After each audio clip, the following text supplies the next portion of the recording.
Hello and welcome to Parently, where we tap into the unique experiences and perspectives of parents to celebrate the joys and honor the challenges of child rearing. With new interviews each week, this is a podcast for moms and dads seeking an empowering community and a little levity. Now here's your host, Kelsey Higgins. Hello and welcome to Parently. Today's guest, back by popular demand, full-time father, part-time lover,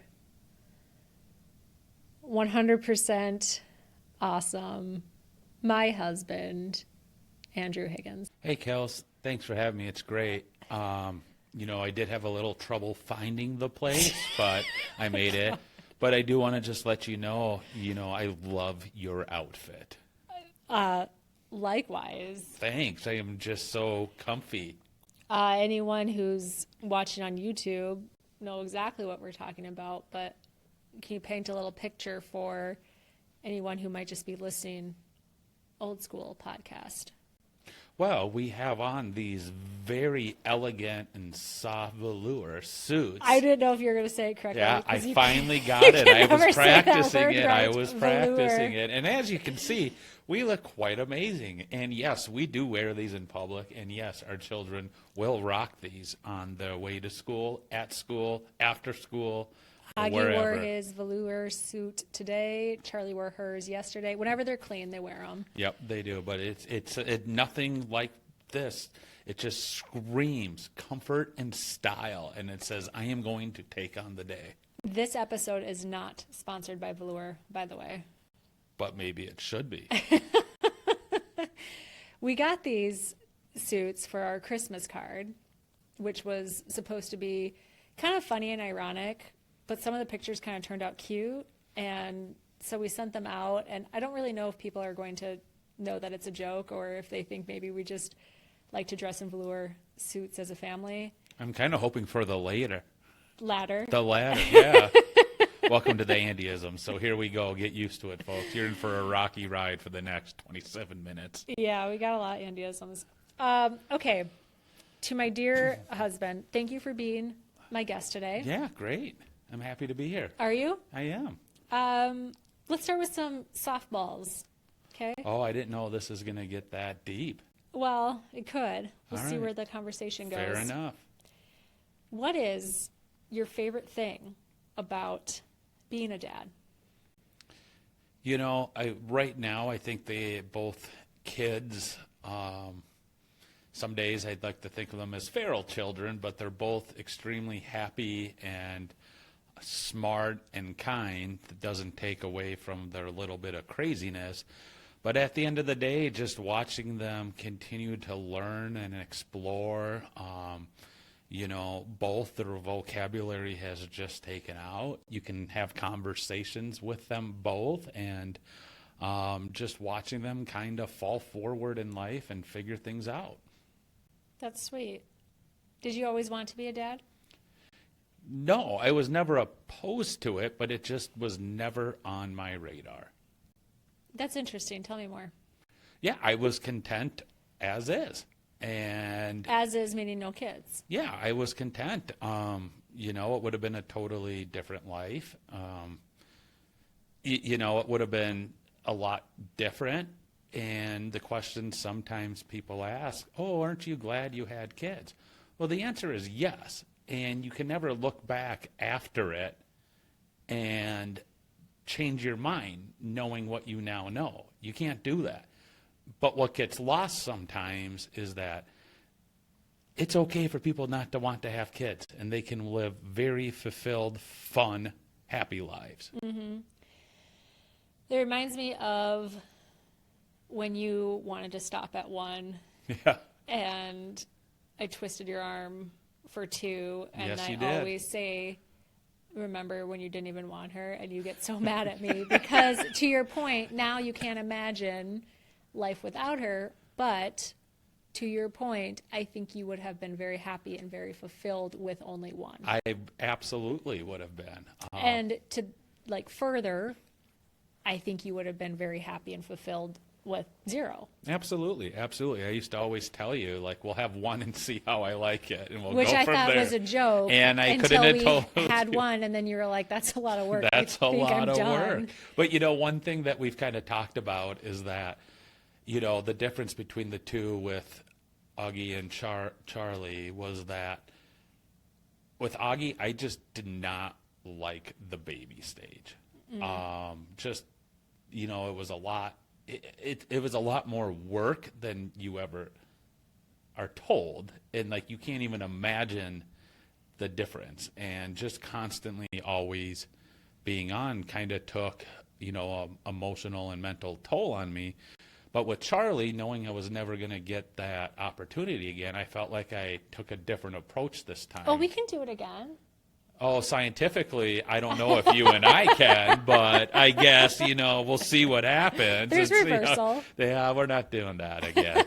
But, with Charlie, it was more of, and I think this is probably true for a lot of people, is that I think I understood it better this time around and how special it is. So I made more of a concrete effort to do the little things, just hold her, be more present with her. But I also think a lot of that comes from experience too. What I think we found unique about our situation was that Augie was born right before the pandemic hit. And that was actually a blessing and a curse all in one. So, you just heard about the mental toll, the loneliness, the isolation that people had during those first couple of years of 2020, 2021, where we were just like, crap, I got a 6-month-old here. I ain't got time for any of this stuff. This is great. Life slowed down. Totally slowed down. And I mean, great by the fact that we just weren't being pulled in everyday life. Everything slowed down. And at that moment in time, it was a blessing for us. Now, on the flip side of that, Augie was sick quite often. And when you've got a little kid that can't talk in the middle of a pandemic, you don't know what is going on at this point. He was in daycare. So that created a lot of additional stress, I feel like, as well. It's like every cough, every fever, you're like, oh, geez, what is going on? I remember that time we had to bring him in because he was projectile vomiting, and they walk out of the hospital with hazmat suits. And I remember sitting in the car while you went in there with them, and just what a terrible, anxious feeling. That was just feeling helpless and like, my God, what has happened here? Yeah. That's deep. Well, you wanted an answer, so. I did. And you know me, my mind goes everywhere, so. It sure does. I don't even remember the original question. Welcome to my world. that was Nothing new to you. You should be prepared for this. Honestly, that's a lot of information you haven't shared with me before. Huh? Well, I'm glad I'm here. I am glad you're here as well. You're basically my therapist for the day. Going back to the kids being infants, we also handled both children very differently in their newborn phase. Yeah. For Augie, I was solely trying to breastfeed. Yep. And it was constant. I was up with him every 3 hours. I was feeding him every 3 hours, changing him, and then pumping, and then going back to bed for about an hour, hour and a half, and then getting up and doing it all over again. And I was the one doing that the entire time. Yep. For Charlie, we did it different.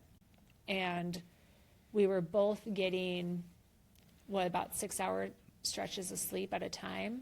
Give or take. Some days And for was me, it was amazing. Yeah. It was totally different. And for you, it was exhausting and terrible.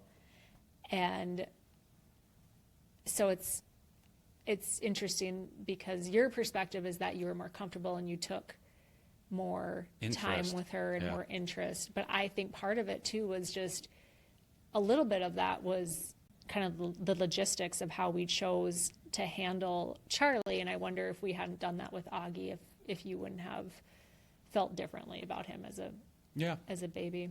that could be. But also, I know it was just very stressful for you, and you didn't have a whole lot of experience. Actually, when you said people don't tell you like what it was going to be, I was thinking about like who in your life would you have heard that from? You just talk to friends, family. It just Yeah, but you everyone's don't have a lot of. You didn't have a Yeah, lot of that's true. family that had kids. You know, Yeah, exactly. A lot of us had kids later in like life. you hadn't been too. around a lot of babies. No, but you hear that, at work, things like that, people talking. But, I think that the thing I've taken away, which is one thing I think you've addressed since the apparently podcast has started, is that isn't it kind of funny how people only talk about all the joys of parenthood, but no one ever talks about the other half, the exhaustion, the long days, the work? I don't know. Like, you don't think people talk about the hard stuff? I do not. I think people put on a mask a lot of times and just move forward with it. Well, but you it need can to be come hard. out to happy hour with my girlfriends and I, because I feel like that's all we do. Oh, well, it's hard. But, Honestly, I think it's different for men, though. Yeah, probably. Because I don't think men probably talk about it as much. No, they probably don't. But it's also, the kids are getting older and more self-sufficient now, which is changing the dynamic as well. The challenging thing is that we've got two within a weird age gap where they're close, but yet right now they're still in different, one's a toddler and one's basically a boy. Yeah. So in, about 2 more years when she catches up to Augie, I think things will be a little bit different. But right now they're into different things and... But they still get along They do good. They get along great. Can I tell you about a dream that I have? Like I try very hard not to wish away moments of our That is true. children's childhood. Yep. But I have this dream of waking up on a Saturday morning and the kids are downstairs. They've gotten themselves breakfast. Yep. They've turned on cartoons and they're entertaining themselves. And you and I are waking up at like 8 a.m. Wouldn't that be something? Doesn't that sound nice? Well, on that topic, one thing that you and I have always talked about is like, I'm definitely more an older kid type dad. Yeah. And you're going to thrive. I'm going to crush it as they're getting older and stuff like that. Yeah. I think that's my sweet spot, where I think yours is right now, the more nurturing, patient side. But yeah, it's going to be cool. I mean, we're already seeing it. It's amazing what 3 months of kindergarten can do for little ones, learning between their vocabulary, coming home and reading already, and just some of the stuff out of the mouth. You're like, wow, that's impressive. And he's becoming his own little person, which is so cool. Yep. A daredevil, but cautious and strategic and goofy. It's a weird combination. He's awesome. Yep. What, and you might have already answered this, but I'm going to ask it. What surprised you the most about being a dad?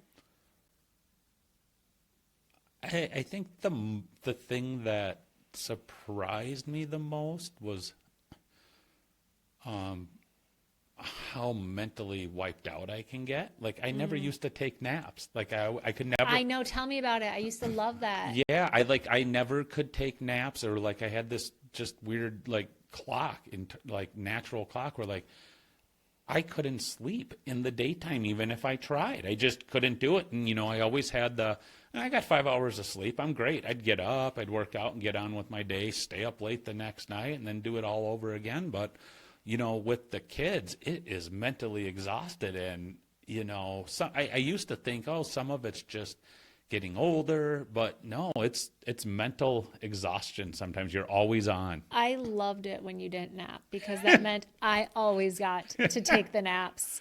But when we had to start rotating, it was definitely a downer for me, but I'm glad you're getting more rest. It's just has to, because, kid's sick, you're up all night, or you're getting constantly interrupted if something's going on too. So it kind of, to me, it's just the constant disruptions in everyday life because of it, the mental exhaustion from everyday life, plus the kids, plus always being on. It just compounds over time, I feel like. So I asked you what surprised you the most. Yep. And that was your answer. Is that also your answer for what you think is the hardest? I think the hardest thing probably is going to be specific to every individual. Where How about you? I think for me, the hardest thing is just being patient. It's no secret that some nights bedtime drives me crazy. Some nights? Some nights, you know. But I think All nights? I think Most most nights? nights. It's just, you know, to me it just does. It's just the constant battle, the back and forth, the 200 different steps. I mean, our kids are pretty amazing procrastinators. I'll tell you that much. It's That's true. The thing that cracks me up is, boy, it's really funny how they're hungry right when it's time to go to bed, or they need to Bananas do every something. night. Yeah, it's just really funny, but yet they're not hungry when they're playing with each other or watching a show or doing a puzzle. They don't seem to be hungry, but as soon as you say it's bedtime, they're hungry, they're thirsty. Oh, they want to take a bath all of a sudden. So the little one learned from the best, though. Yeah. Yeah. So that the hardest part for you is patience. I think so. What do you do to make that easier on yourself? Well, some days are better than others, if we're being honest. I think I try to be more self-aware of it now than I've ever been, and I catch myself more than I have. And so I'll just calm down, walk away, or just try to reset. But, you know, like a lot of people, some days I just have my limits, Yeah. you know, and, you know, I need to do a better job in navigating those with them because as we you know, you and I have talked before, like they do pick up on energy. They do. They do, good, bad, everything in between. And it's, you know, it's important not to make our kids weird or give them give them a condition later a in little life. weird's okay. I kind A of little, yeah. Well, weird. I've always liked a little weird, but you Yeah. know, we want them to be strong and independent, and you know, mostly at the end of the day, we want them to just feel, you know, loved at home. And I think they do pretty good by the way they interact with us. So I would agree with that. Mm-hmm. I would agree. What are the differences that you've noticed between a boy and a girl? Well, I think the one is that I'm definitely a lot more empathetic towards Charlie. I think that's very clear. She has you She has me wrapped around your finger. So the difference is like, yes, on that level, I'm definitely more loving and nurturing, I would say, to her. But then also, like, I find like I do more things with Augie, just putzing around, doing activities with him. So it's a give and take. But, you know, it's also tough because I'd say our little girl isn't a typical little girl. And I think she's comes with a lot of challenges. She's smart. She is a little bit crazy. She's fearless, but she's also extremely sweet, caring. But man, she is a wrecking ball some days. She is. Did you have any concerns about your firstborn being a boy? Did you have any concerns about having a girl? No, I don't think I did at the end of the day.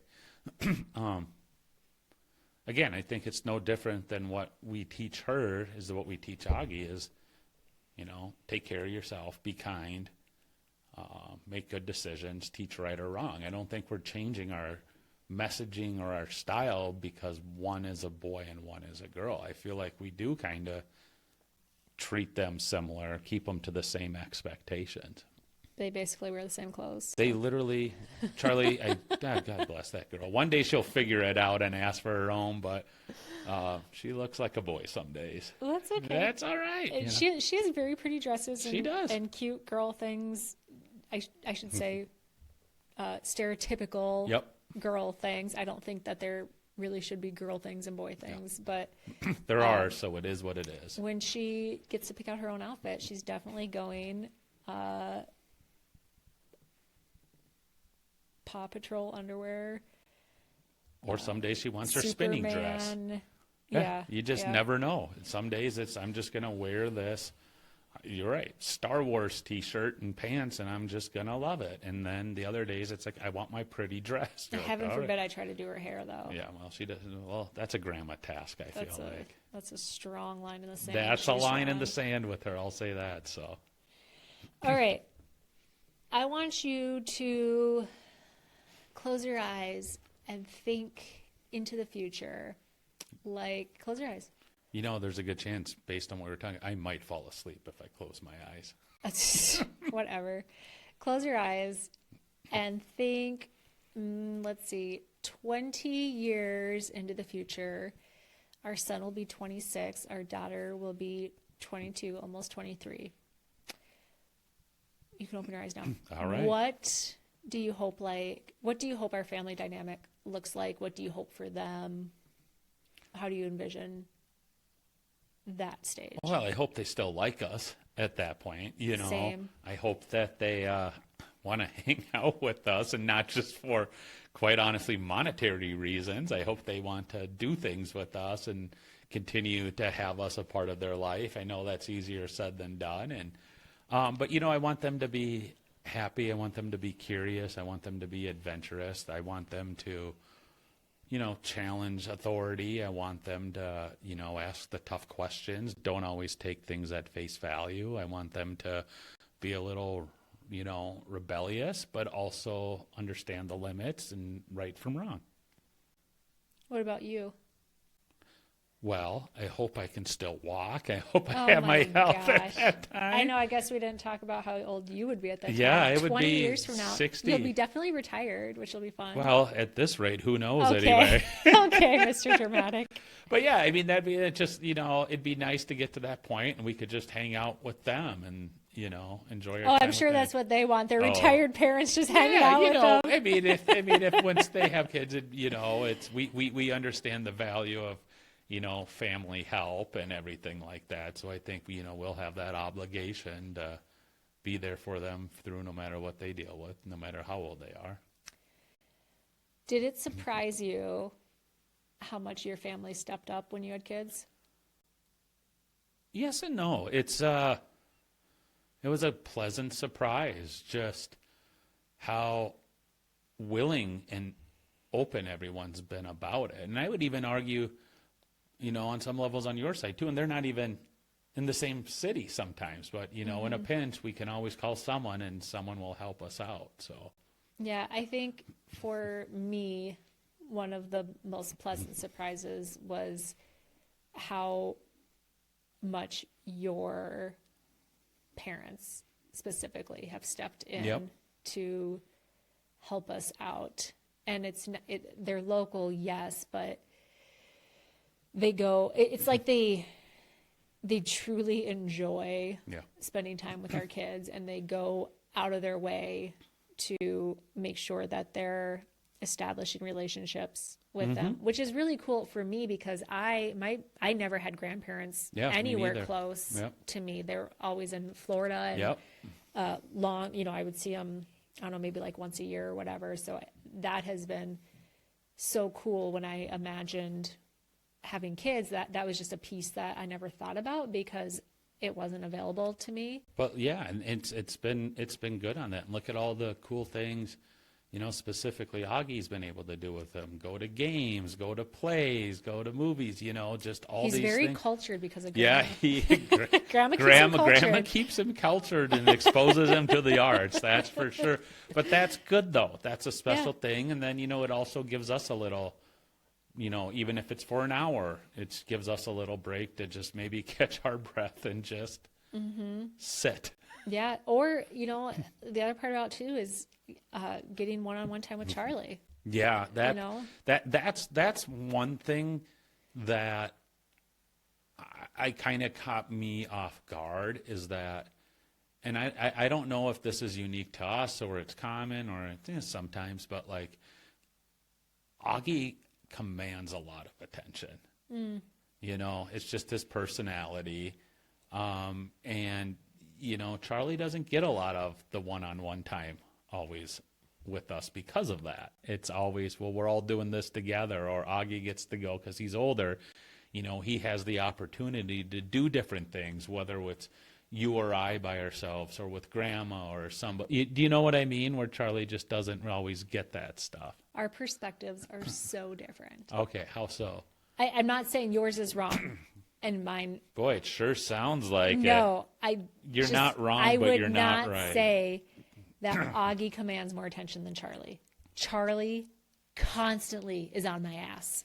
Mama, She mama, always mama. needs me to be paying attention to her and whatever she's doing. And it's, but I'm saying like it Yeah. might be different with Well, you. I would say it commands a lot of activity, especially on like the activity front.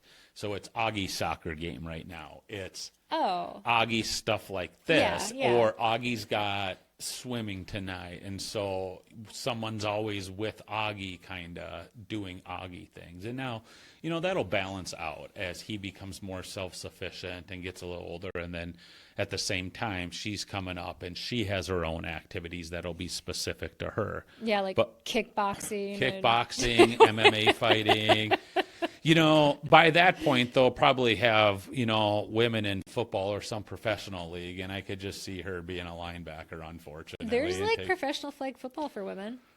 Well, that's the problem. We would have to get it in her head, like, it's non-contact, Charlie, and I just don't know if she is going to like it. Like, I'm excited for her this summer to get into some activities because, one, she needs to burn off some more energy. That girl is something else. She just go, no matter what we do, and it's the Energizer Bunny in human form. Yep. So, circling back to one of the earlier things we talked about, if you were talking to somebody who was about to become a dad, and they said, this isn't like a coworker that you're just being friendly with. This is like a friend, a family member. Okay. And they are like, tell it to me straight. Yep. Like, what is your one piece of advice to becoming a father? I would give 2. Okay. Work on patience. But also, I think the biggest change is you just are going to have to learn to be flexible. Because most times than not, things aren't going to go well. Mm-hmm. Not well. They're not going to go as you think. As planned. Yeah, and it's not like, oh, crap, my kid's sick, I have to stay home today. Those things. It's everything. It could be from go brush your teeth, and that could turn into an hour ordeal. It could be, hey, eat your dinner. They're not eating their dinner. It's just you're going to have to learn to adjust on the fly, I think, and just, it's not going to go how you think it is. Be prepared to be late places because you're packing a bag. Be prepared to cancel because something happens, or be prepared to leave early or stay late. It's just there's a lot of variables that you really can't plan for anymore because these kids are on their own world. Was that part difficult for you? I think I've adjusted a lot better to it over the last 2 years, I'd say. But I wouldn't say like I had an issue, but it would cause frustration sometimes. And I think it more comes from, just losing that independence. Like we waited a little while to have kids, and, we kind of operated together. We did what we want when we wanted to do it. Yeah, it was freaking awesome. Yeah, it was. We love you kids, but it was pretty sweet. We had a sweet gig going on for a little bit there. We had a little disposable income. Yeah, it was so fun. Yeah. But I think that's the thing. Like, and I don't think you understand that that's all gone. Right. And you could say, no, it's all gone. And you have to now work everything else in around that. So that freedom is taken away a little bit. And I think the sooner you can understand that, the better off you will be. I think that's a good tip.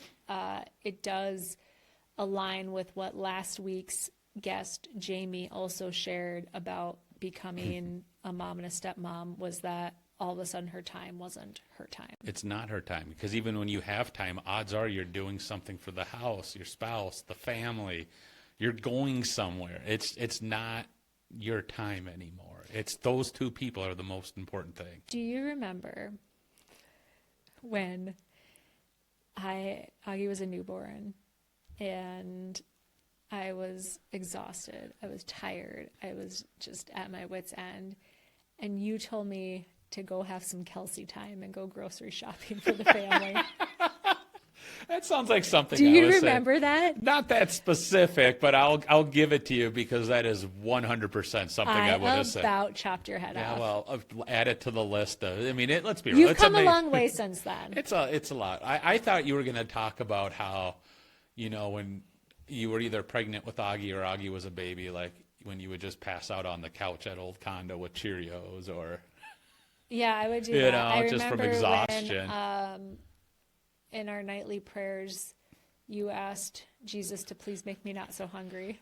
Hey, that came from Deadpan, dead serious. You were praying that I wouldn't be so hungry. you were talking about how hungry you were and you can't stop eating. So I thought I was looking out for you, girl. Welcome to our life, everyone. Every day's an adventure. Okay. Any other fun facts, a quip?